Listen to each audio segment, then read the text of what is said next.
Okay, it's 1 o'clock Central Time. Welcome to our next HDF clinic. Let's get right into it. I checked our sign-up sheet earlier. There weren't any questions, and I just maybe pointed out one more time. If you've joined here today and you haven't seen it before, I think the link is posted in the forum. If you have a question and you would like that question to be part of one of these sessions, please feel free to, it's world editable. Just put your question in there and any other links or materials that might be relevant. And but there's nothing here today, so we'll start from there. But just for future reference, in case you haven't seen it, we have this shared Google document. And so please use that if you would like to leave a question.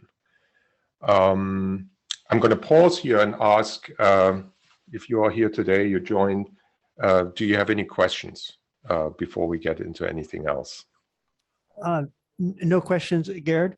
Yes. Sometime, if you, as time permits, if you could expound a little bit on how people use external links in HDF5, just from a usage and a behavior standpoint, what were their expectations when that request was implemented, that sort of thing? That would be helpful. Let me put it right down here. I mean, maybe that's a good starting point. Let's actually start right there. I think the sort of philosophically speaking, the idea is perhaps similar to how people use links on the World Wide Web, in the sense that if you have a web page, let's assume nothing fancy, no dynamic web page generation or something like that. You have an HTML document, let's say in the simplest case, and of course you can cross-reference content on that same page. But then at some point, you recognize that there are certainly limitations to how much stuff you can put on a page, for example, just because many web pages primarily are intended for human consumptions, for readers and so forth. And people have only a finite attention span and whatnot. And then there's typography and all those things.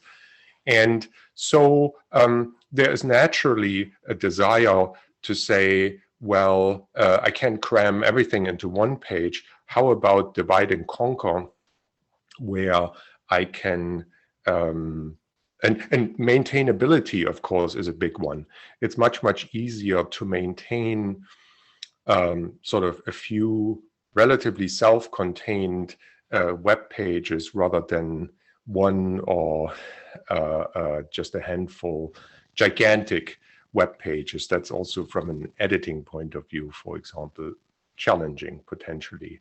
So it's natural that at some point, yeah, you want to make that transition and say, hey, how can I refer to content, and if my browser supports it, even better, on a different web page, and then sort of, yeah, make that transition. If I click, there's some kind of event handler that says, well, a link in this case, and a link to another web page, or a link referring to content outside of this page is being referenced, and that event handler will decide, well, what am I supposed to do here? And it could do a variety of different things, but the typical thing is to, yeah, retrieve that content from that other destination and render it in your browser window or open a new tab and so forth. So there are some nuances on what this event handler could be doing.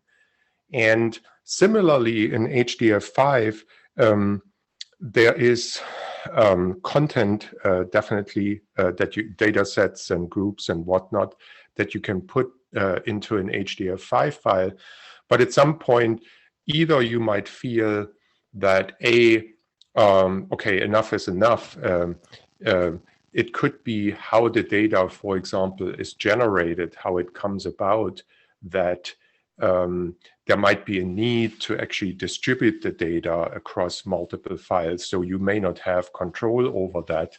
But nevertheless, let's say you are writing an analysis application where you would like to process all these files together, but then from a ease of use point of view, it might be much easier to conceptually, or from an API usage point of view, to have all these destinations appear under a given group in one HDF5 file, rather than you as the applications writer or something like that have to go around and have to retrieve a list of file names and then look up destinations in those different files.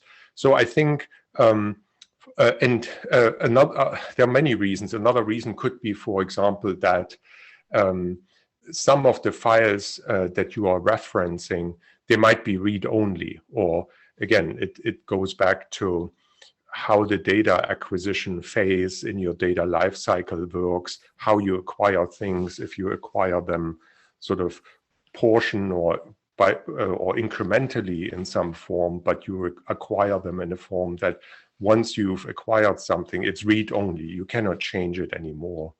But then that doesn't mean that your post-processing, your analysis cannot create or rely on sort of a superstructure that you build on top of that read-only content, just to make that post-processing analysis, visualization, what have you, much easier. And that's pretty much how these external links came about. That let's say you do experimental physics or something like that, and you have these campaigns where you acquire scans or shots, or they go by all kinds of different names. And then once that's done, or while this is being done, you have sort of a stub or a proxy file into which you place these external links that refer to objects in other files. However, from the perspective of a user application, it looks just like one gigantic HDF5 file, so to speak. But the good thing is, of course, in the process, no data is being replicated or copied. That is sometimes a good idea for performance reasons and so forth, but in most cases,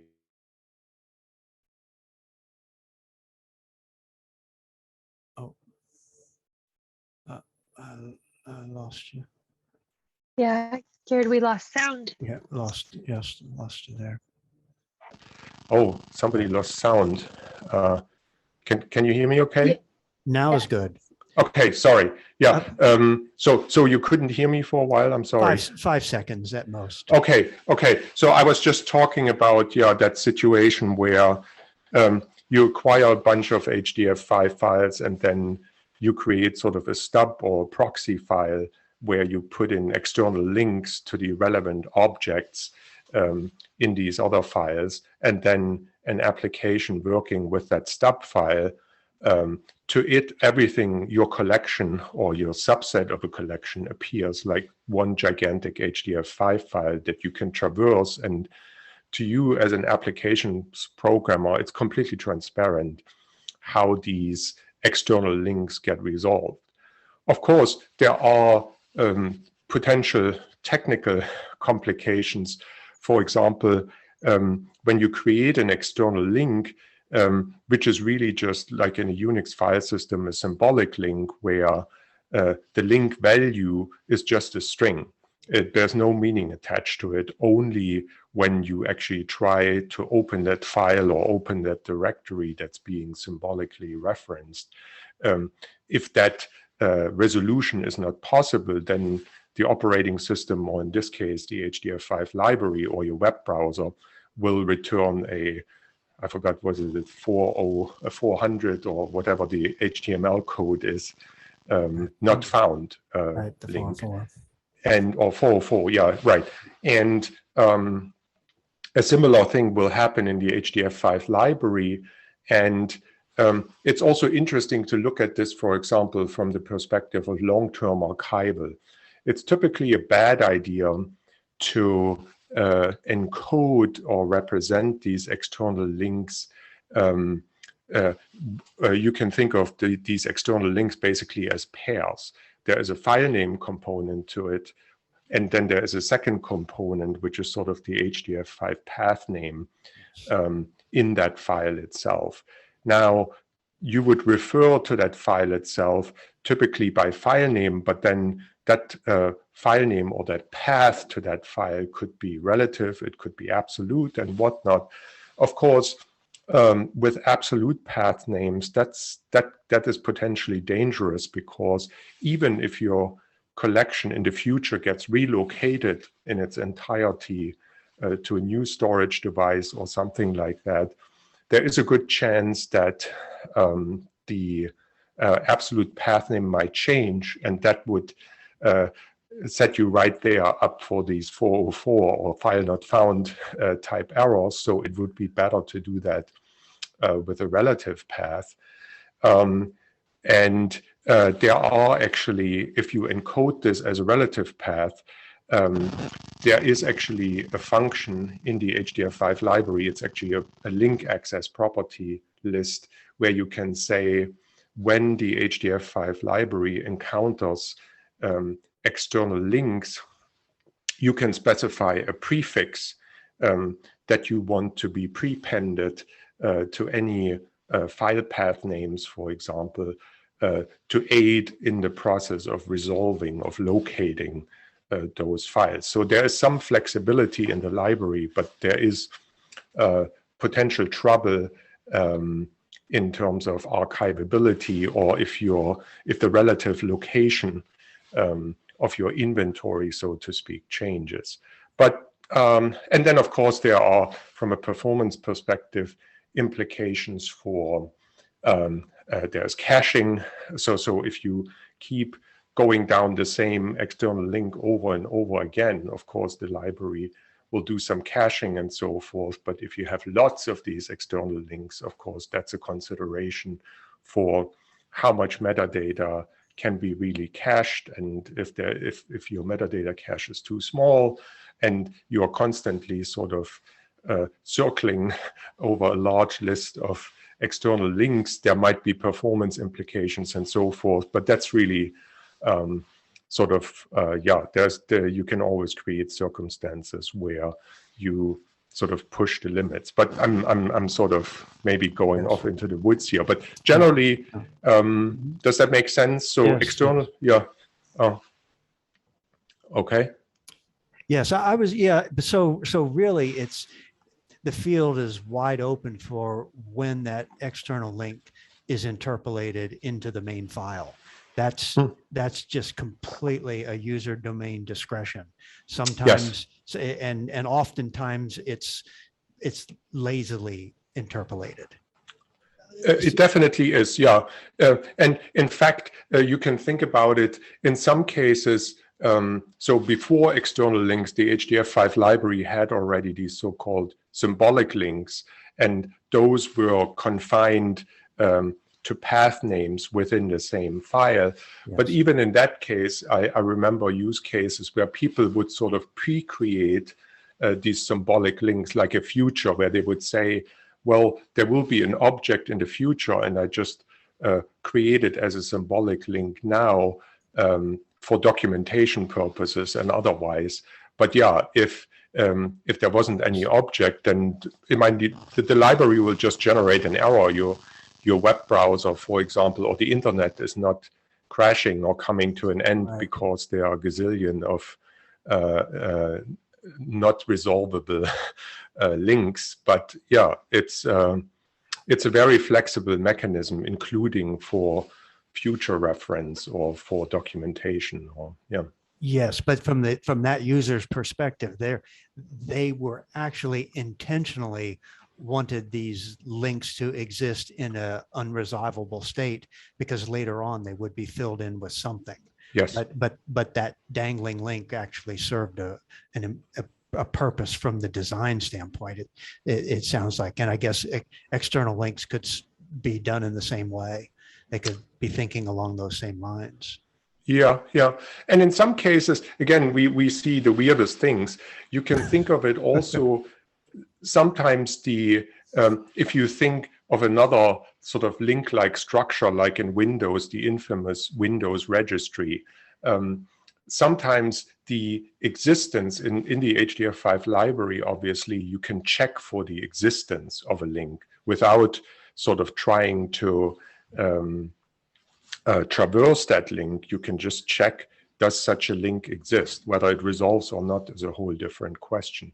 And that's in a way like a cheap Boolean substitute. Yes. I mean, it's not a cheap substitute because the more characters you have in your link name, the more bytes you will actually use of storage space. But you could also use a symbolic link just as a flag, or sure, you could also use an attribute. And that goes back to, yeah, unfortunately in HDF5, since it's such a general purpose tool, there's many different ways to achieve the same thing. And then what is right for you, only you can know. Right.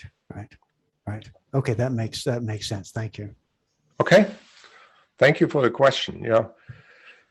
Okay, anybody else? Otherwise, we'll just make some headway here.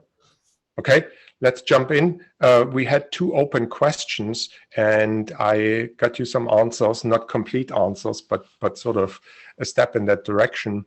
The first question was on this one page here, where we talk about compatibility issues in some of the 110 releases.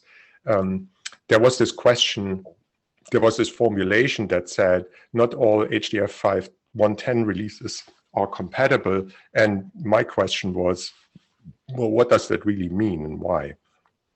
It turns out that the incompatibility is really in reference to the API.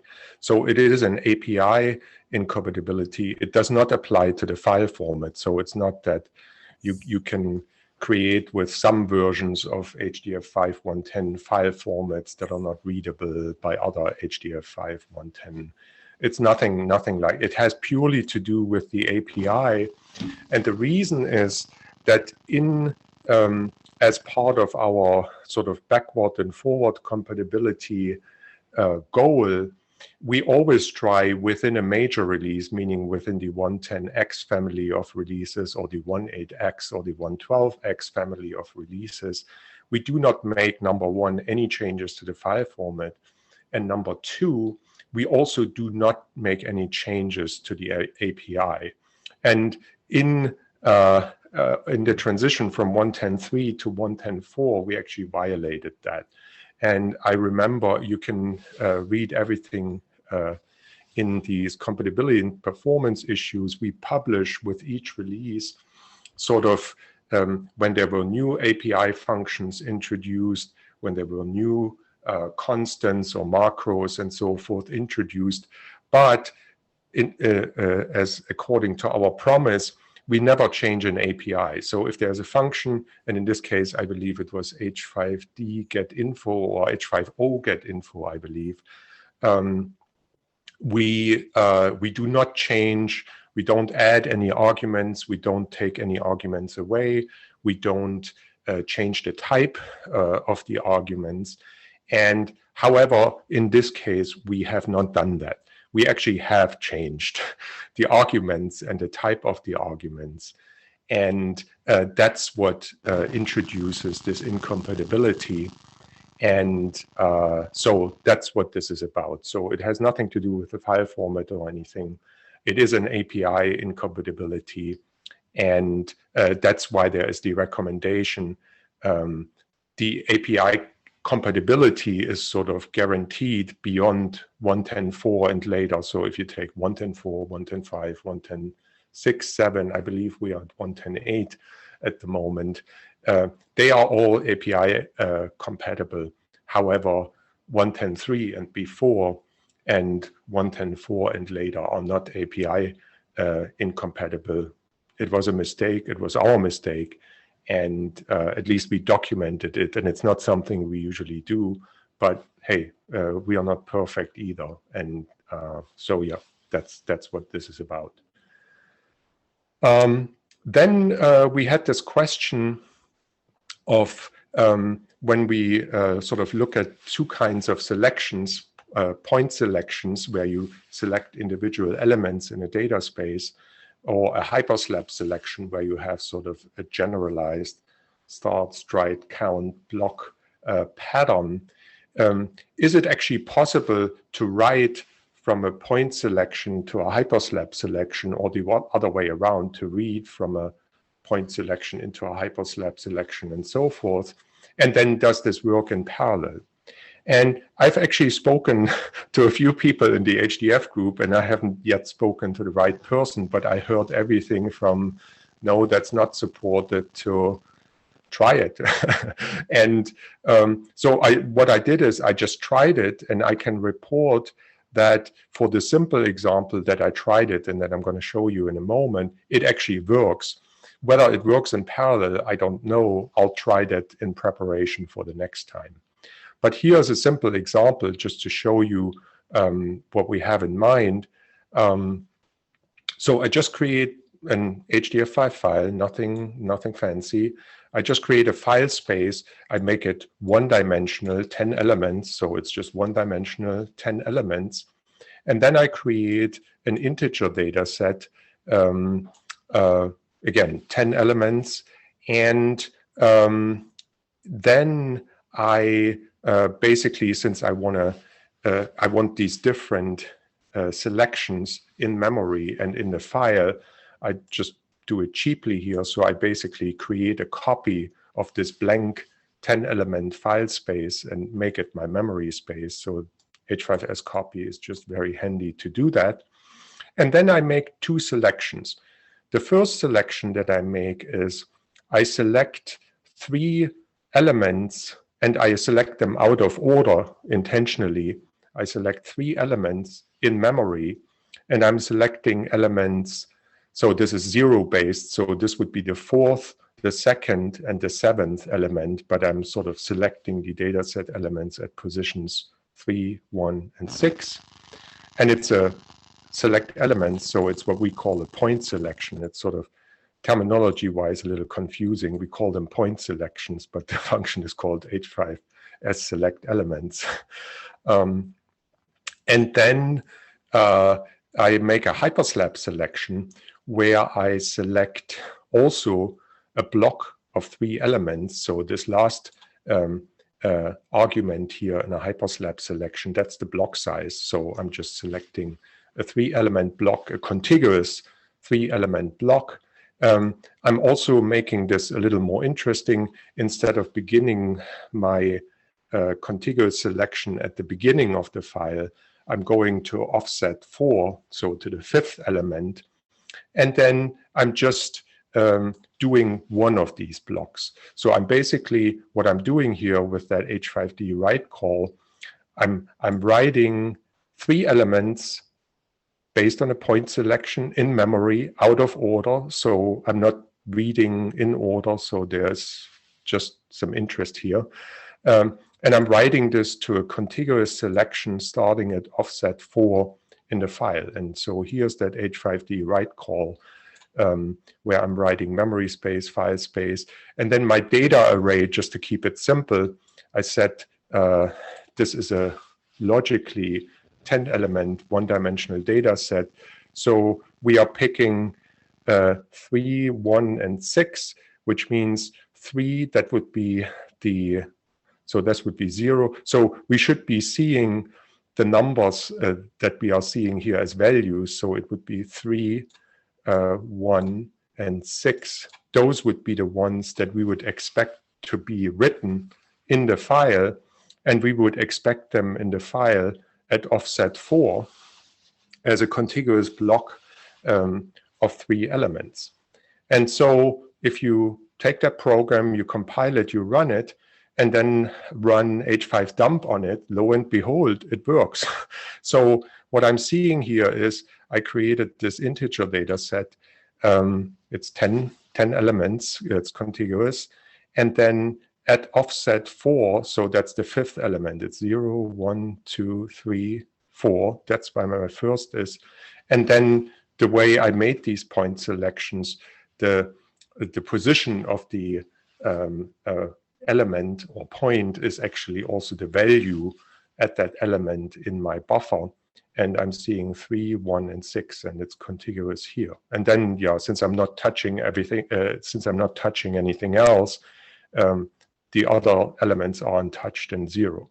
So what this proves is that in simple cases, absolutely, and logically, there's absolutely no reason. It could be a limitation in the implementation, because this is pretty tricky to implement in the most general case, and I haven't really tried it in the most general case here. But what I can say here and today is that for a one-dimensional data set, there is no problem writing I haven't tried reading, to be honest, but writing a point selection to a hyperslab selection. And actually, I tried this.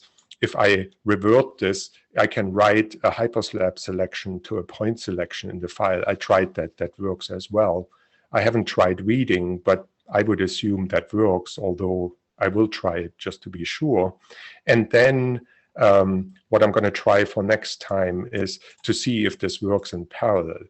Again, I don't see a reason why it wouldn't work if it works sequentially, but then, yeah, in theory, as we all know, in theory and practice are the same, but we know that they aren't.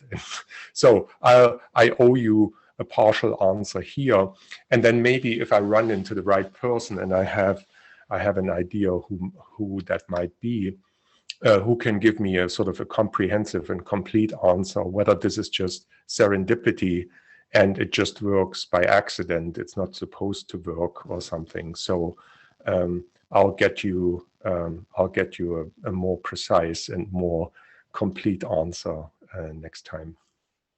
I'm looking at the clock here. We have about 3 minutes left.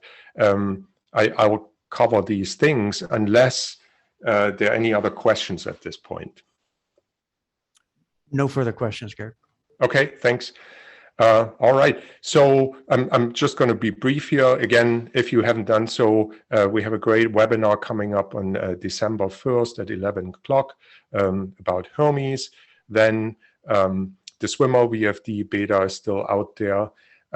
Maybe, yeah, that's a good one. I won't have time to cover any of these, but this is something, yeah, we just looked into for our reference manual in Doxygen. There is sort of the Doxygen built-in search capability. So if I search, let's say, for H5D right, for example, if I would spell this correctly, this comes up and I can go directly to the API call, and that's great. But let's say I want to search for pipeline, for example.